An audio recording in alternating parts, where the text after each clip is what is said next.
A note to listeners. The following podcast contains content that may not be suitable for all audiences.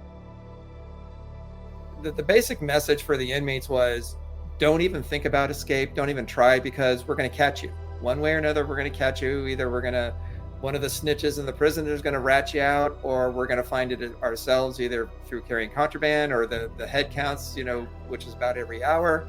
So even if you got away, we would be close behind you to track you down. The warden from Leavenworth tried to warn the warden at Alcatraz, Blackwell, said, do not put these two men together. They're undoubtedly, he recognized how creative they were and how cunning they were, and that they could just use anything, and they were thinking outside of the box. And so, he tried to warn him, do not put these two men together. And, you just put the perfect storm together when you put them two together. You are listening to Partners in True Crime. We are your hosts, Rob and Cindy Dorfman. Hi everyone, if you're enjoying the podcast, please leave us a review wherever you listen to your podcasts, even if it's one word. And please subscribe to our website, www.partnersintruecrime. Follow us on TikTok, Facebook, and Instagram to check out our weekly promos. We're also now on YouTube at Partners in True Crime. If you subscribe to our website, you'll be getting weekly emails from us and all kinds of promotions and things that we don't advertise on the podcast.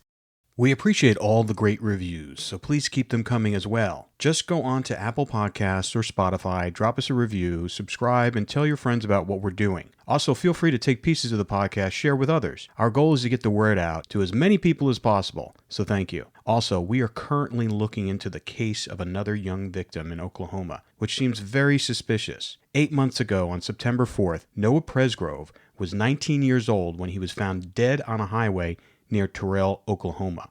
His family is still looking for answers to find out what happened in Noah's horrible death, and we are talking to them. In the coming weeks, we will be launching the What Happened to Noah Presgrove podcast, where we will go through the facts of the case with the family and try to help them find some answers. Check out announcements on Partners in True Crime for further information.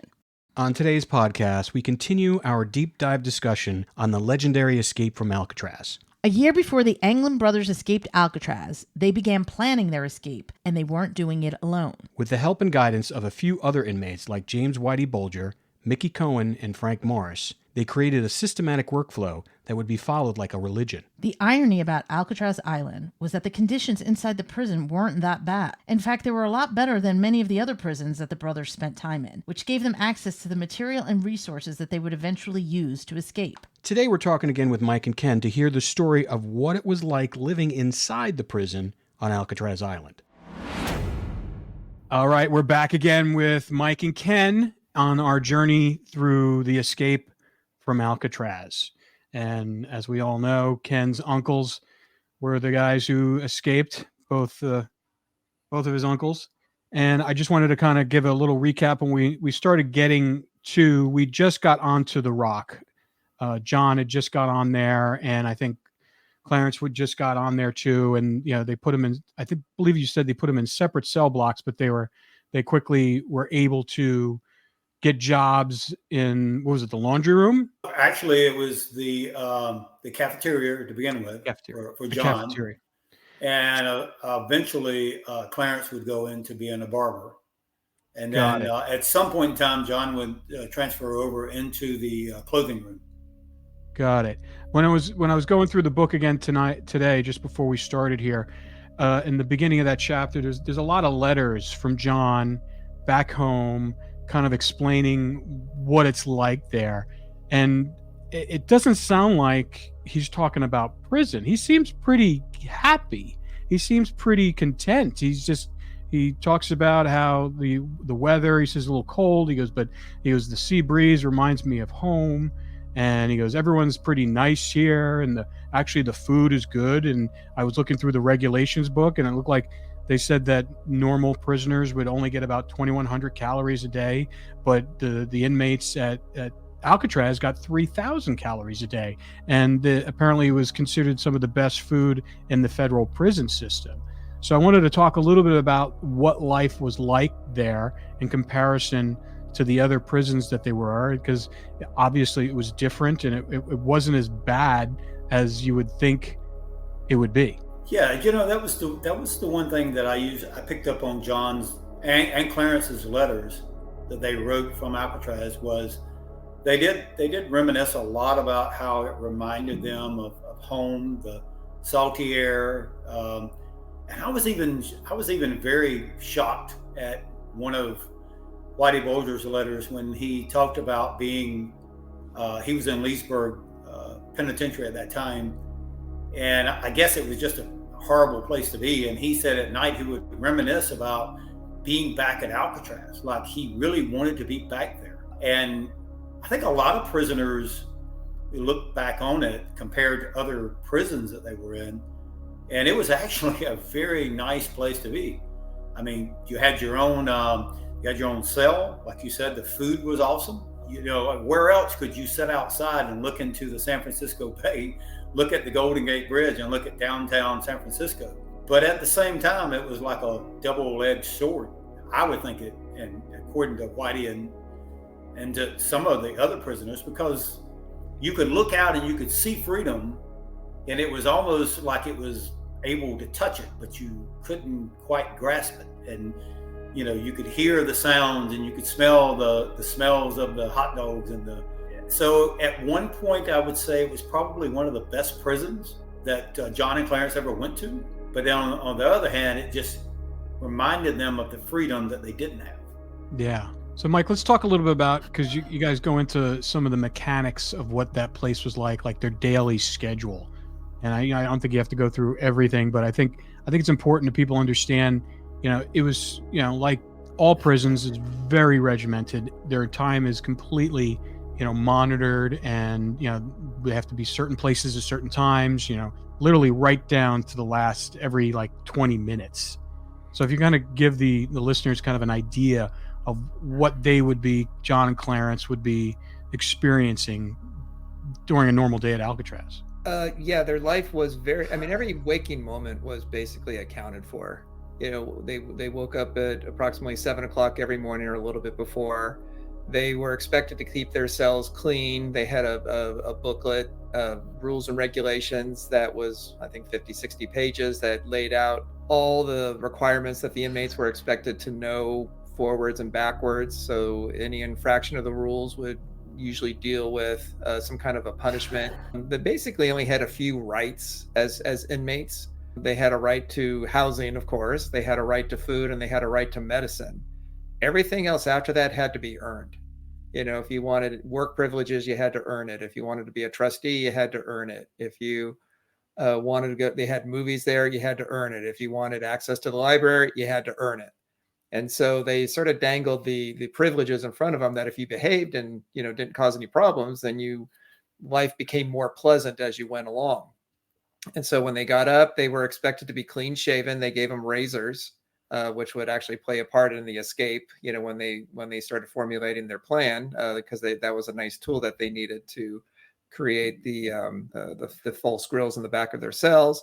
But, they got up, they had to, like I said, be clean shaven, clean cells. They did head counts, and then they had to stand in front of their cells and be counted and make sure, their shirts had to be buttoned up to the collars, and they had to be buttoned up with their sleeves, no rolling up of sleeves, and their clothes had to be clean. They had the laundry service, which we talked about that, John eventually landed at was laundry / clothing. So their clothes were clean. Then they went down to the kitchen area, and they had to be seated as, the guards would, everyone had to stand in front of their table until the guard said you can sit down. Then you sat down at your table, and then you waited in line for your food. You said, you can go back and get more if you wanted. That's one of the benefits of being at Alcatraz. And then you got up, you had to go back to your cell. Then they would count you again. And then if you had work duty, you'd go to work duty to, they had various shops that they could earn a little bit of money or work around the prison for various jobs. Like Alan West had he was kind of a handyman kind of a person, so he can kind of roam about the prison fixing things. But when they would but when they would arrive at their workstation, they would be counted again. And then when the work was over, they would go back to their cell, they'd be counted again. I mean, it was just all day long, there were head counts. I believe there were 13 during the day, so approximately one for every waking hour, approximately 12 hours. And then in middle of the night, at midnight, they had a head count. At approximately 3 a.m, they had, they would, check to make sure everybody was in their cells. So they were constantly monitored. And then they also had metal detectors throughout the prison. Some were fixed at like the workshop areas. Those were there all the time because of, the potential for inmates to smuggle out tools that can be used as weapons or digging instruments. And then they also had mobile metal detectors to just do random searches, just to see if inmates were carrying contraband. And the inmates used to call those snitch boxes. That was their little nickname for them. So everywhere they went, they were being watched by the guards. They were being counted by the guards. They were having to go through the metal detectors. So the basic message for the inmates was, don't even think about escape. Don't even try, because we're going to catch you. One way or another, we're going to catch you. Either one of the snitches in the prison is going to rat you out, or we're going to find it ourselves, either through carrying contraband or the head counts, which is about every hour. So even if you got away, we would be close behind you to track you down. So very, very regimented. The only real free time they had was on the weekends. They can go into the exercise yard. That was the very valued time where they just kind of roam around the yard, play basketball or baseball, or just hung out on the steps. And then also in the evening time from 5 to 9, after they had their last meal of the day, until 9 o'clock, which was lights out, they can be in their cells, writing, painting, practicing a musical instrument if they wanted. It was unstructured time. But other than that, all the other time was very well regimented. Yeah. So the reason I had you go through that, because I want the listeners to understand how little time they had to kind of plan and make these things that they would need for the escape, whether it's the rafts and everything. And when they were doing it, they'd have to do it pretty damn quick and very stealthy, so no one would know.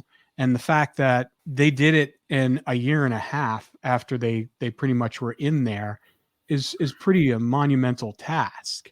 So I just wanted to kind of get that out of the way. So what did you learn, Ken, from doing all this research about what it was like for them to kind of start planning this and all the obstacles that they would need to overcome to get to the eventual escape? Well, like I said, I believe John, from one of his letters, he was planning this even prior to getting to Alcatraz, on the boat on the way out to Alcatraz. And kind of like Mike said, the regiment that they had to go through was pretty strict. And so they only had, you would think, a short period of time at night to do their planning. That once they decided, okay, this is how we're going to do it. And maybe that's one of the reasons why, according to Wes, when he gave his testimony to the FBI, one of the first things they created was the heads. And that was because once they created those heads and the fake grills, that pretty much gave them all night long until, from the time the lights went out until 7 the next morning, they could pretty much be out of their cell the whole time. I wanted to stop you right there, because you just kind of jarred a memory for me. I think when Clarence first went into his cell, that was the first thing he noticed, was that vent. Yes. So talk about that. Talk about what he noticed and what did he see? Well, John and Clarence both noticed that when they reached down and looked at the vent, that they noticed that the concrete around it was starting to kind of flake off. And, like I said, when you're someone like John and Clarence, they're always thinking about what is the opportunity that is setting before me that no one really kind of notices. And Clarence notices the grill, and he notices how, wow, this concrete is not as strong as people probably thought it was. And as he kind of poked around at it, he noticed, and it wasn't the cell that he would eventually be in when he started the digging with his brother John. But he noticed, okay, if one cell is like that, more than likely every single one of them is like this. No one's really kind of thought about going out the back of the cell. They always think of, during the daytime, I'm going to make a run for it, jump in the bay, or we're going to try to overtake some guards and force our way off the island. But I don't think anyone ever thought about going out of the back of their cell. And that was just the creativity that I believe that my uncles had. I mean, you know, they might not have scored 136 on the IQ test, but they were very intelligent men. Yeah. Clever like foxes. Clever like foxes. Well, no, I just think tapping into the creative part of it, because you have to be really creative in order to be able to come up with a plan to escape a place like that when you're in the middle of the ocean. And just the way that you were describing how they described looking out the window just felt to me like they had creative tendencies. They were probably a little artistic in ways that they probably never explored, maybe writers or musicians or whatever. There just seems to be like a romantic feel to the way that they looked at their sentence at Alcatraz, I guess because they knew they were going to try to escape or that they were going to get out.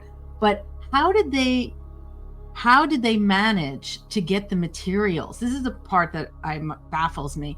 How did they manage to get the things that they needed in order to plan the escape? I mean, that part I just can't wrap my mind around. And keeping it hidden. Keeping it hidden from people. Yeah, I mean, well, most of the materials that they got were items that they could have ordered. Like, for instance, you know, John and Clarence both, and even Frank Morris, they ordered cardboard, or not cardboard, but the materials that you would use for painting a painting, which they did paint.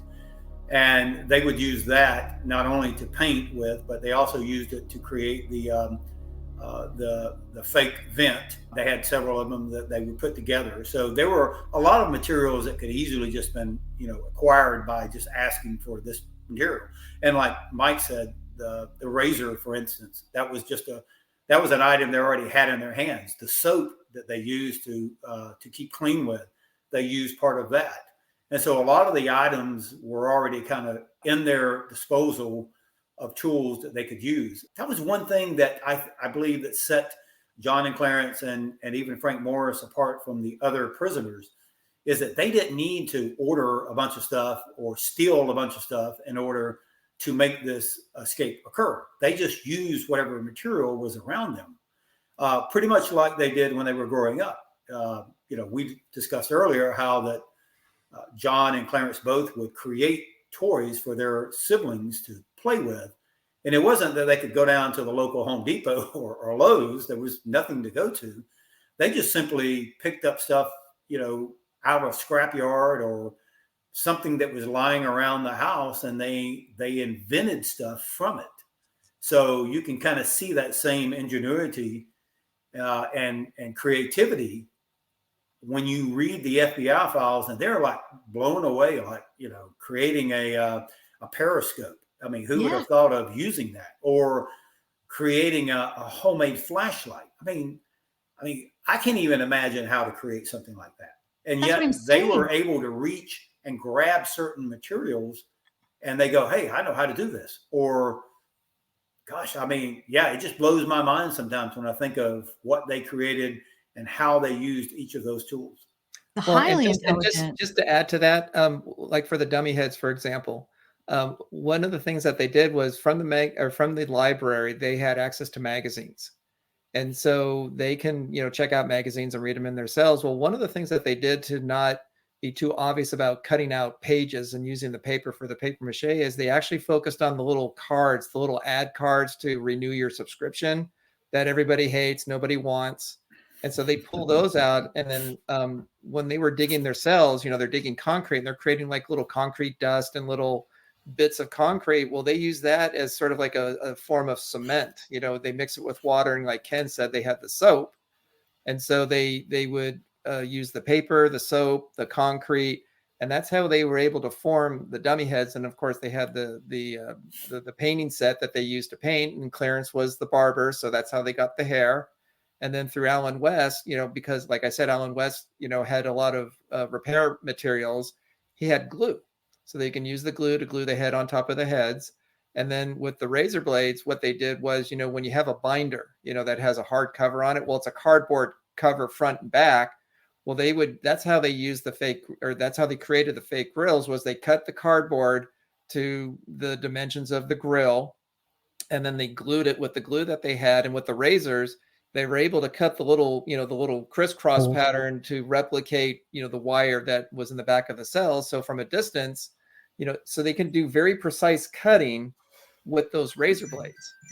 And then of course they painted them. They put them over the cell block or the back of the cell block. And so when they were outside, either working in the utility corridor or then later when they were working on top of the cell block, when they were creating the rafts and oars and life vests, they just, of course, would put the fake grill over the front, put the dummy head in the bed, and then they could be either in the utility corridor on top of the cell block, as like Ken said, pretty much all night long, as long as they stayed quiet and didn't, arouse any suspicion. Then they just went out there night after night after night. So a lot of people kind of think that they only used the dummy head one time when they actually escaped, and then made their way off the island and got away. But they used those dummy heads many times over many nights. And we have an interview from one of the guards who was asked about the dummy heads after the escape, and he says, at nighttime in the dark, when you're walking past a cell, they looked as real as anybody. They aroused no suspicion whatsoever, and they didn't even think about that this would possibly be a fake. And that's what's so amazing, that so many nights the guards would walk by and they wouldn't even be in their cell. The guards, I mean, it wasn't like Mike said, they didn't fool them that night that they escaped. They fooled them for many nights. And just amazing how that the guards never even picked up on it. I think that's also a testament to their superpower, which is to kind of be underestimated. People underestimated how smart these men were. I mean, the creative ingenuity that they exhibit while they're preparing for this escape. It's like you said, we just take for granted we could just go to Lowe's, and that was probably the reason why the warden from Leavenworth tried to warn the warden at Alcatraz, Blackwell, that do not put these two men together. They're undoubtedly, he recognized how creative they were and how cunning they were, and that they could just use anything, and they were thinking outside of the box. And so, he tried to warn him, do not put these two men together. And, you just put the perfect storm together when you put them two together. Did he ever send an I told you so letter back to him after the escape? It's probably something he should have gotten. Yeah, that's hilarious. Now, one of the other things I just remembered that they did that also just shows to how ingenious they were. They discovered that there was a vacuum cleaner that had an extra motor inside the casing. That was like a backup motor. And so what they did was they managed to take the motor out, smuggle it back to their cell block, and then with the help of another inmate, they were able to get a drill bit. And so what they did was they fashioned a drill out of the motor, because it just spins, and that's what a drill does, it spins. And then when they were on top of the cell block, when they were dealing with the problem of getting through the air vent at the top, they couldn't do much with the bars because that was hard steel, but they realized that if they cut the bolts, it would remove the whole casing, and then they could just slip out to the top. And so they also managed to get an extension cord. They somehow got that, and from the top they tapped into the electricity, the wiring up there, and then they were drilling on top during the music hour from 5 to 9. So as inmates were making noise and playing music and so forth, they were able to drill without being heard. And that also aided in their escape. So, they fashioned a drill. It's just these guys they were always thinking, they were always looking for what can we use here to help us. And somehow they were able to acquire not 100-foot extension cord, but multiple ones.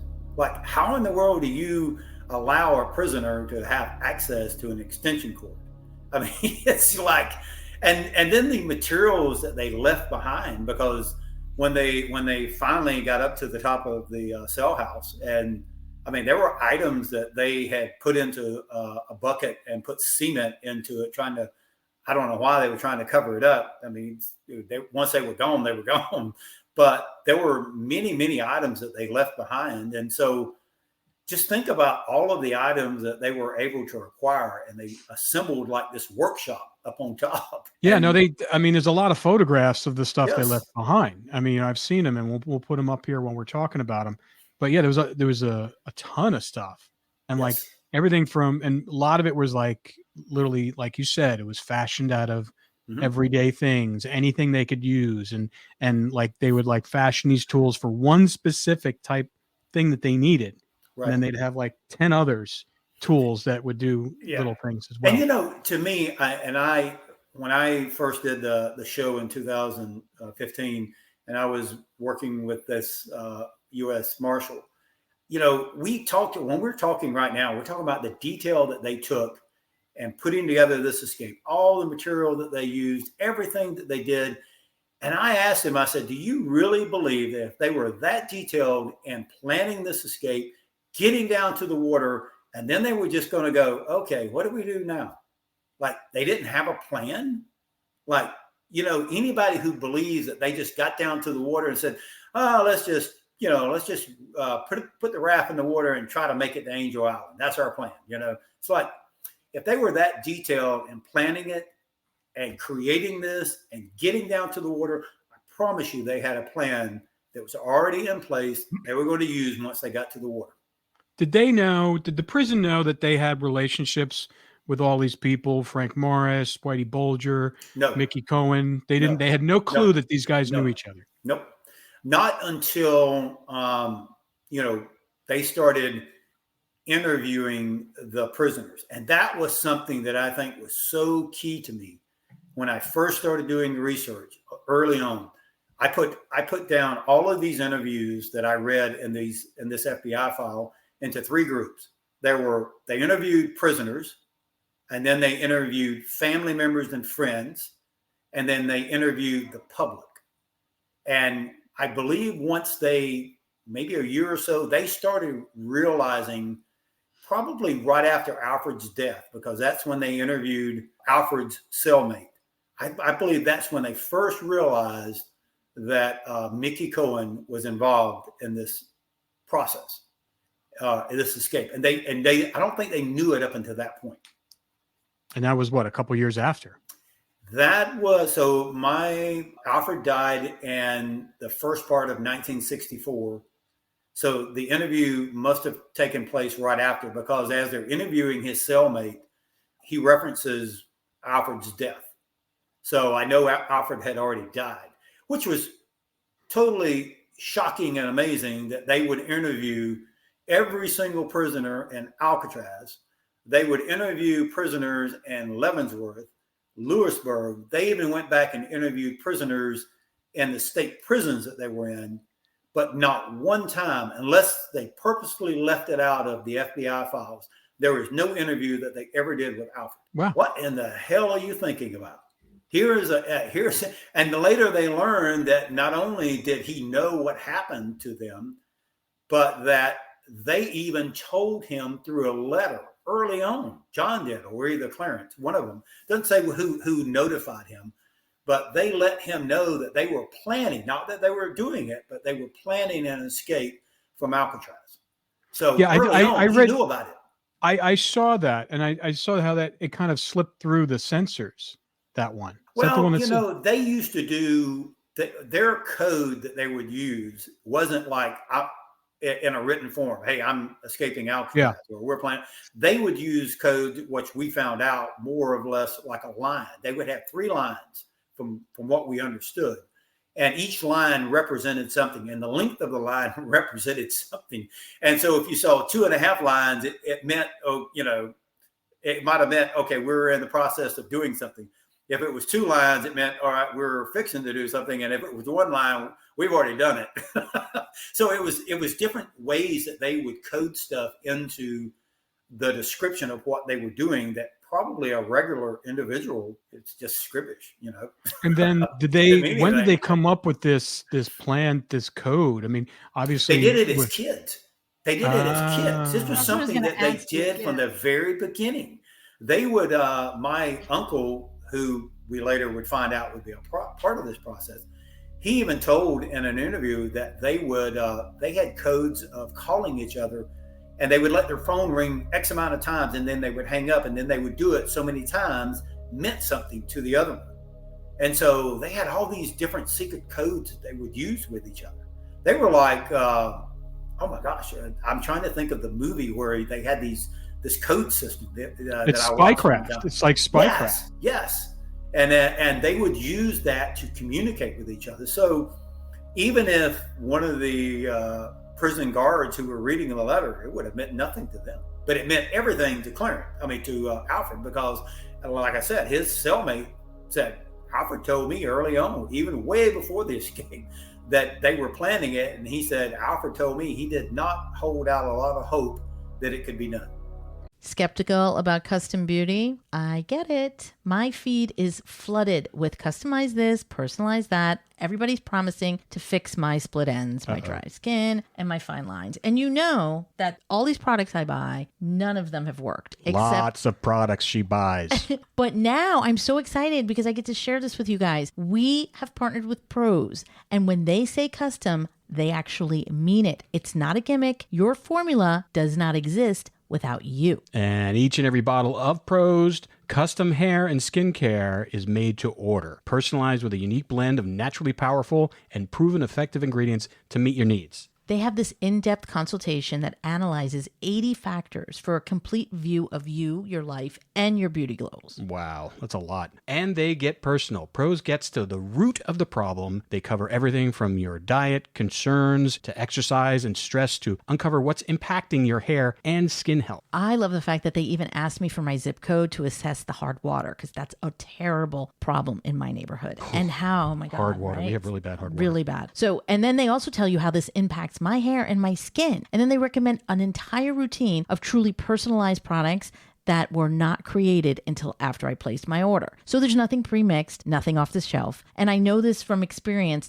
that their one-of-a-kind formulas equal 1 in a million results. Since I switched to Pros, my hair is shinier, stronger, fuller, and my skin is not dry. And I live in the desert. And everyone is noticing. Yep, I noticed. You look fantastic. Thank I you. can definitely see how Cindy's hair has grown so much since she has been using Pros. But don't just take our word for it. In a third-party, double-blind, dermatologist-supervised controlled clinical study, the gold standard in research studies, Pros proved personalized works better than off-the-shelf alternatives. Try it for yourself and get the healthiest hair in 30 days or your money back. Pros is so confident that you'll love the results that they're offering our listeners an exclusive trial offer so you can see the difference custom care can make. You gotta try it. 50% off your first subscription order at pros.com/PITC. That's pros.com/PITC for your free consultation and 50% off your one-of-a-kind formula. Pros.com/PITC. So the FBI did not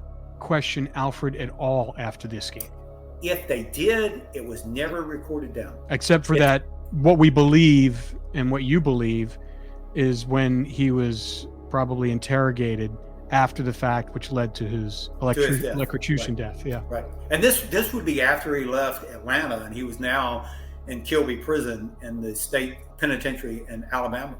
So it was like a year or so after the escape.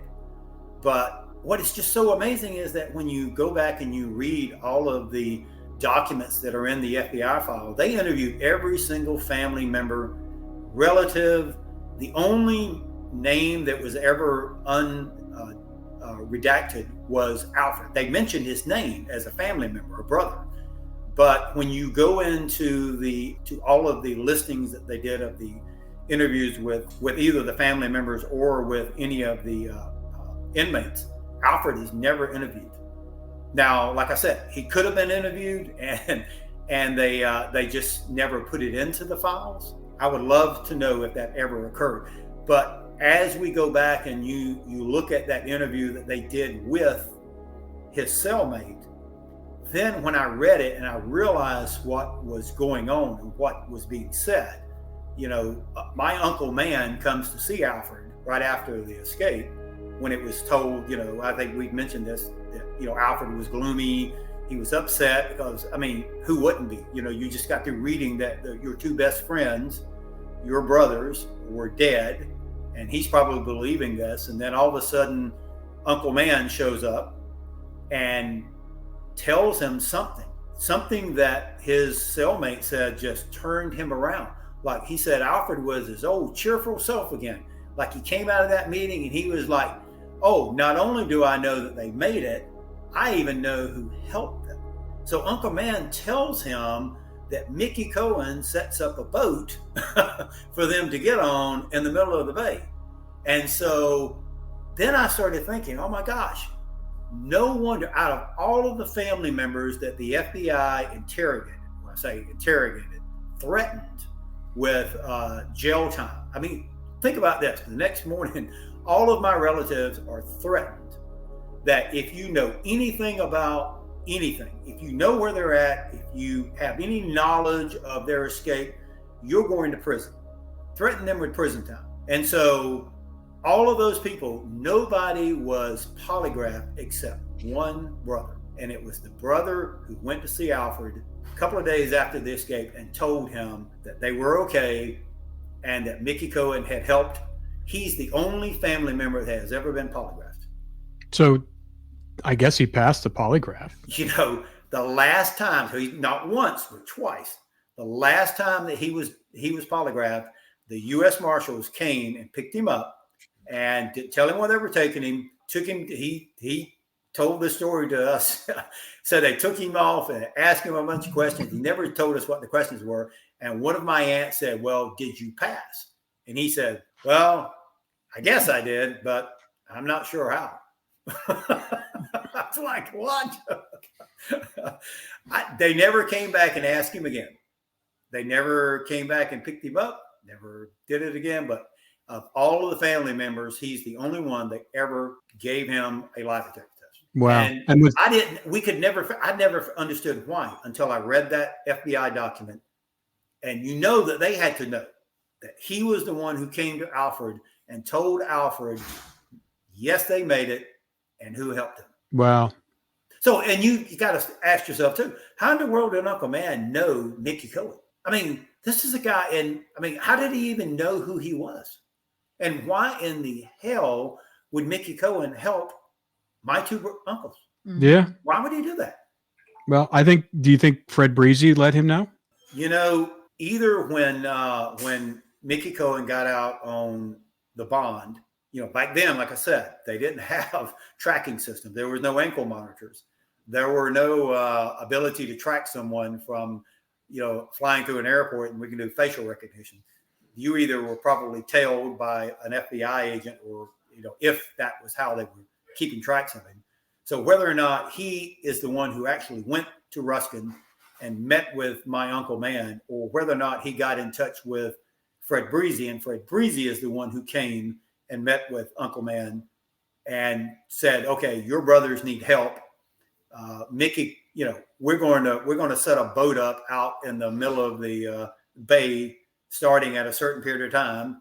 And we need to be able to get them out of the country. You know, somehow my uncle played a part in which very few people know, even today, that he sent, I had two aunts that were out in San Francisco during that time frame. And right after their escape, they came back to Ruskin, Florida. And one of the husbands of one of my aunts worked on a fishing boat. He used to work on these fishing boats out of Alaska. So he knew these big, huge boats. And so it's just amazing that the boat that picked them up in the middle of the bay that Officer Chechi saw was a fishing boat. You go figure that. Getting back to Mickey Cohen, I can think of two reasons why he would want to help them. Number one, he already knew how useful they were, and he knew they were going to have to leave the country. And so that, you know, if he was expanding his drug empire into Mexico or South America, he knew he could rely on them. And he knew if he got them out, they would be forever indebted to him. I agree. And number two, he'd want to embarrass the government by helping them escape and getting that going, because that would be a huge embarrassment and a huge FU to the federal government that they were able to escape from the inescapable Alcatraz Island. You know, and you think about this, which I've often thought about this many times, running through my head. If he really wanted to embarrass, say, J. Edgar Hoover or the federal prison system, like, you know, James Bennett, and he really wanted to make them look bad, why in the world did every opportunity that they had, now I'm talking about the federal government, James Bennett, the FBI, why in the world did every turn that they had the opportunity to follow up a credible lead and go after these men and, you know, capture them and say, hey, you know, we can prove no one ever escaped from Alcatraz. And they just simply ignored it. I mean, it's almost kind of like me, you know, someone that I know escaped, and you're an FBI person that's after them, or the U.S. Marshal, and I come and give you credible information. I saw them jump in a 19 or whatever car, and it's red and black, and they're heading south on I-75, and you go, nah, I don't believe that. Why do you think? Why do you think they did that? I'm gonna put my tinfoil hat on here for a second and go full conspiracy theory. During that time, if you remember, you got the JFK assassination, who they believe, obviously, and even RFK believes that the CIA, and what we know, the CIA was involved, that the mob was involved. There was like an intertwining of a lot of groups during that time, and so you never know why they may have not dug deeper, because maybe they would expose themselves for other things. And was it really worth exposing it for the greater good of what their big plan was to continually control people? So I would say that could be a possible reason, because Mickey Cohen, big mobster, they felt like, the mob, Joe Kennedy was instrumental in getting the mob to get him, in Chicago and all that stuff, get him elected. And when the two brothers went after the mob after that, a lot of people who've studied this subject said that was a big, no, because we got you elected. Now you're coming after us. And then along with that, in the CIA, because JFK was trying to change a lot of things on way how to government. He wanted to get rid of a lot of government agencies. Mm-hmm. So he was a disruptor. Well, and so you had two things against him.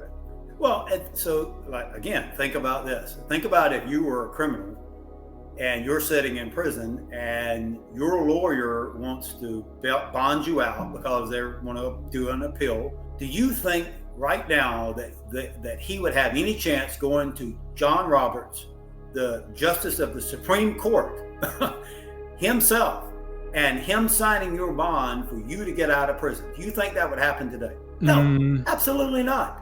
I mean, you're talking about the Supreme Court of the United States. You're not talking about a local judge that is doing this. And so here is, here's, can't think of his name, but it just left me.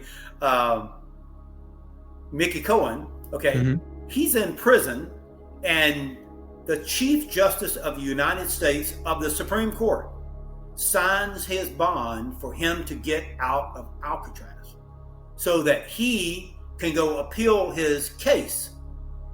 So what in the world is the Supreme Court, the Chief Justice now, we're not talking about just a justice, the Supreme Court Justice is signing his bond for him to leave Alcatraz. The only person in the history of Alcatraz to walk out of that jail and then turn around and come back. You just made one slight mistake, Ken. It was Earl Warren who signed the bond. Earl Warren. Yeah. Earl Warren. Well, I was talking about today's time, not would that ever occur. Yeah. No, it would not occur. Well, we know Mr. Warren was involved in a lot of shenanigans. So it doesn't sound too far off the mark to think that something else was going on at that time to get him out, and it was some sort of influence peddling to get him out. There's also a document in the FBI report that was written to J. Edgar Hoover, and it was one of the agents that was sort of giving him a summary of what they had found during their investigation after the escape. And one of the things it specifically references is the boat that picked up John, Clarence, and Frank. And it said the only person that could have possibly helped them, the escapees, with this was somebody who was in the prison at one time who knew them. They were sharing information. He was aware of the plan, who gets out of Alcatraz and then has the means, financial means, and the ability to arrange a boat to be set up at a certain time, and then communicates this information to the three escapees. Well, it would have been four at the time before Alan West, he decided not to leave. But to the escapees, well, who fits all the criteria for that? Who checks off all the boxes of information, money, infrastructure, organization, motivation? He was highly motivated to do it. A regular inmate does not have that ability to do that. They don't have that kind of money or resources. Only one inmate does, and it's Mickey Cohen. Yep. Yeah. Well, and another thing that was interesting was in that meeting that Fred Breezy did with the Anglin family in 1992, and I believe we sent you the audio of it. But at one of the very beginning parts of it, one of my aunts asked Uncle Man, who's sitting right beside Fred Breezy, about how information could have gotten out in order to help set up this escape process. And he said, Uncle Man said, "Oh, well, all you had to do was find someone who was leaving the island. They could have carried the information out." And this is in 1992 now. This is before any of the FBI files had ever been released. He knew what happened. I mean, just a clear indication, even in 1992, he had knowledge of what happened. So that picture you sent me where they're sitting around the dining room table and you have Fred Brizzy sitting in the center, and then who's the woman sitting next to him? Is that your mother? That's my mother. And then the other person is Uncle Man? Uncle Man. That is Uncle Man. He has got the biggest shit-eating grin on his face. It's just like, when you just explained to me that he knew all along, he's just sitting back and goes, "Yeah, go ahead, tell him, Fred. Tell him what It's just so funny, the look on his face." Well, and if you listen to the audio, a lot of times as Fred is describing Brazil, and he's talking about the law and different things, Uncle Man a lot of times would answer the question for him. He would go, "Yeah, they didn't have a lot of law out in Brazil at that time," and so he's like answering a lot of these questions that the family is asking Fred, and Uncle Man's just like firing them off, like, "Okay, I know this. I need to answer this for you." It started making sense whenever I discovered that Mickey Cohen was involved in this from that FBI interview that they did with his cellmate. And then everything kind of started clicking, like, oh my gosh, it was like the missing piece of a puzzle. Now all these other pieces that I've seen and I've tried to fit into places and I didn't quite understand how that fit. Now everything started falling together. And I was like, no wonder they interviewed my uncle multiple times. No wonder he's the one who knew, where they went and kept in touch with them.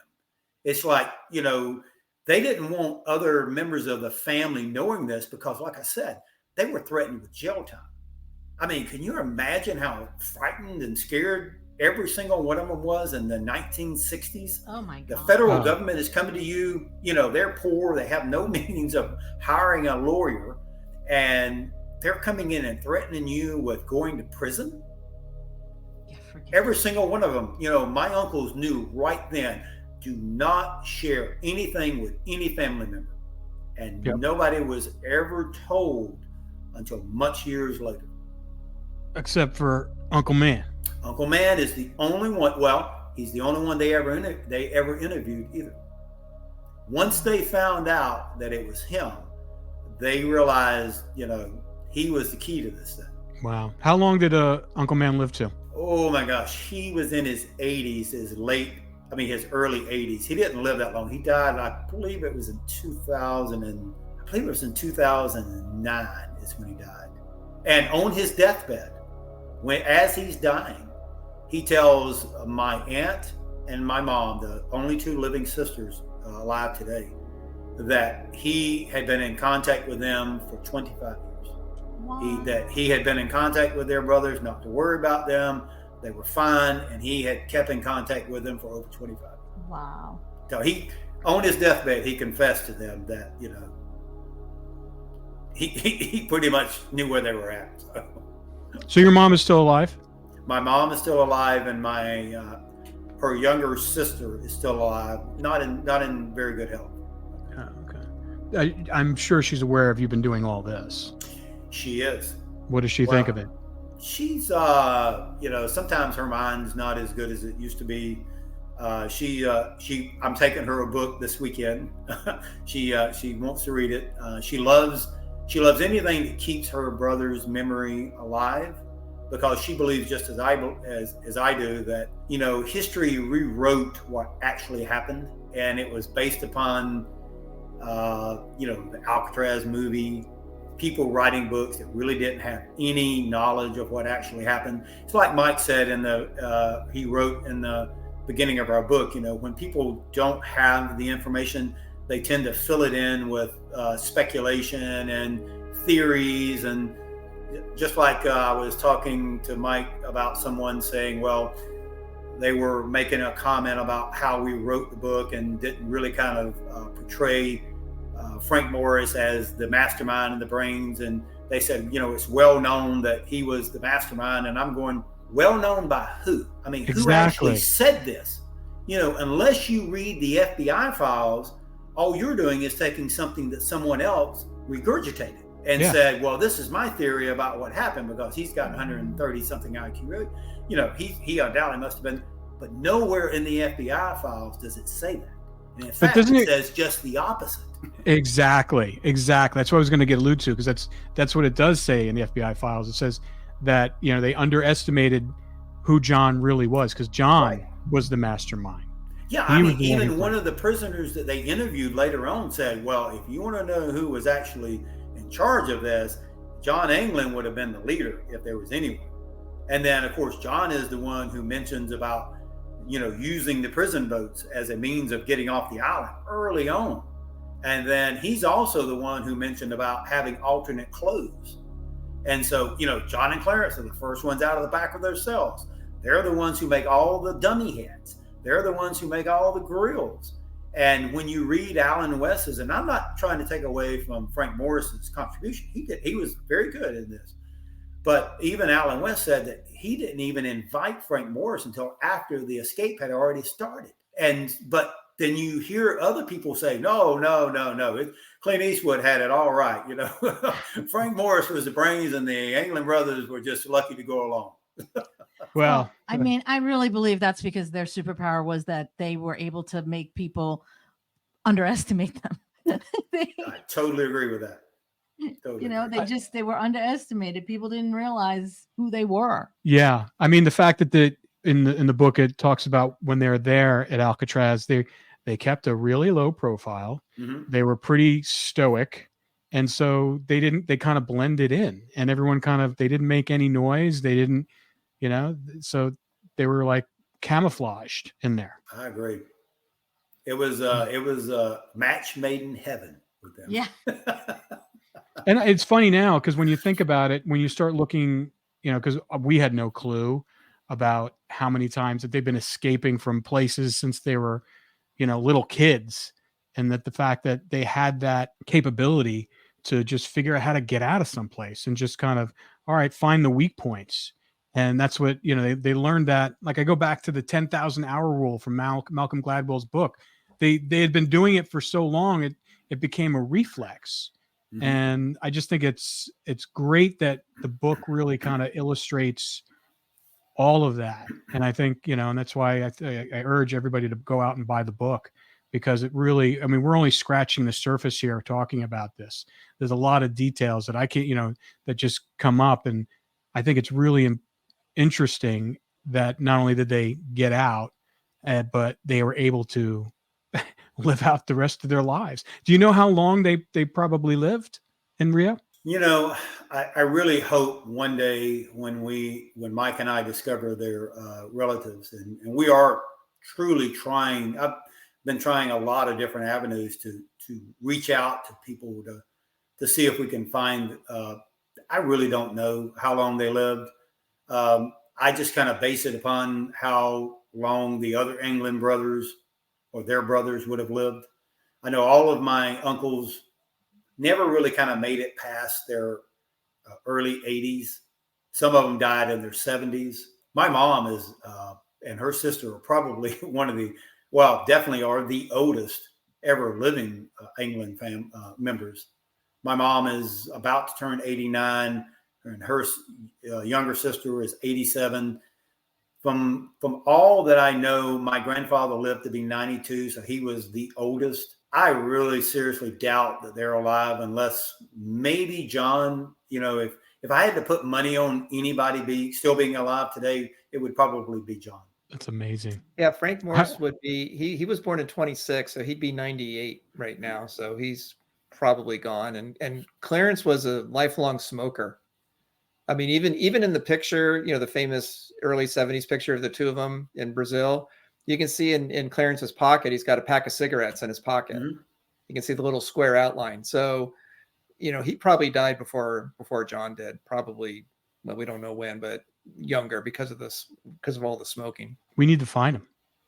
Yes, we do. Yes, we do. We have tried, and like Ken said, the search for us now is the family, because Fred Breezy said in the 92 interview that they had married and that they had 7 children, 4 with one, 3 with the other.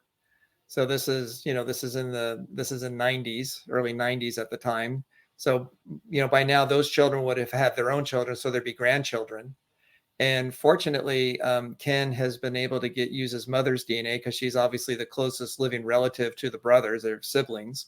So, Ken could have done his own DNA, but that's a lesser, value, because, you have you have another non-relative donating their DNA. So the mother, we have that DNA. And unfortunately in Brazil, they do have a national database for DNA, but it's only accessible to Brazilians, to citizens. Non-citizens, it's against the law for non-citizens to have their DNA tested and get access to the database. So we don't have that ability to go that route until the laws change. Now we have done Ancestry DNA and the other one. 23andMe. Yeah, 23andMe. And that gives us access to approximately 40 million people that are in the database. However, Brazil alone has a population of over 200 million people. That's like 220, 230. So, and this is global, this is, 40 million of total people, most of whom were in the United States and in Europe. So the odds of us finding somebody that matches his DNA in Brazil is very, very low.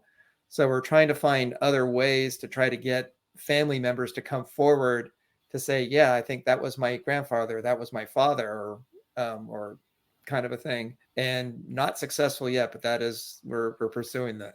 Well, imagine they had different names and different IDs too, as well. There is that too. I think I mentioned the story before. The guy who robbed the bank 50 years ago. He was in his early 20s, robs a bank, gets a couple $100,000, and then he just falls off the face of the earth. He just disappears. He's presumed dead. Well, 50 years later, he resurfaces, and he had changed his name, moved to a different part of the country, became a pillar of the community. And I think he had cancer and he was dying. Well, just before he died, he told his family who he really was. They had no idea that he had robbed this bank, and he changed his name. And so we think that's probably likely for the family, that the brothers changed their name, kind of hid their past. Probably maybe even the spouses didn't know. We can't say, but probably the children didn't know who their fathers really were. There could have been a deathbed confession, maybe, we don't know. So there's a strong likelihood they may not know who they are. But one of the paths that I've been trying to go down and have been unsuccessful with is, we know the area that the farm and where they lived at one point in time. I don't know whether or not they sold the land and it became something else, but I've tried to reach out to multiple newspapers down there, and I've been trying my best to. I want to take out a full page ad, and I wanted to put multiple pictures in there of them, from young kids to, when they last photographed that we had, even in the one that we have from Brazil, and just tell the story about who they are. And my mom and her sister, the only 2 living relatives, wanting to find their brothers, and hopes that maybe someone would pick that newspaper up and go, you know what, he looks very familiar. And reach out to us, and we make a connection that way. But it is so impossible to get anyone down there to contact me or contact me back. I've sent emails. I've tried to WhatsApp, and I did get one individual where I really thought was going to be a potential to help me. All I want to do is tell me how much the ad is, and I will create it, send it down to you, and you put it in your paper. And I cannot get anyone to do it. I just can't get anybody to respond to me. I might be able to help you with that. I have a I large will do it network of people. tomorrow if you can find something. Yeah, it's a language barrier. Yeah, that, and there's a lot of things. I can Yeah. reach out to a few people. You do that, and I will put it in the paper as soon as possible. Okay. Well, good. Well, this is a great place to end it. I think this was awesome. And I think we're, like I said, there's still so much to go over here. And so thanks for we haven't even gotten to the evidence yet. No, Exactly. no, Yeah, so much. They're still I in can't wait prison. for They haven't that even one. escaped yet. They haven't even left. They haven't even left. All right, you guys. both. All right. Thank you.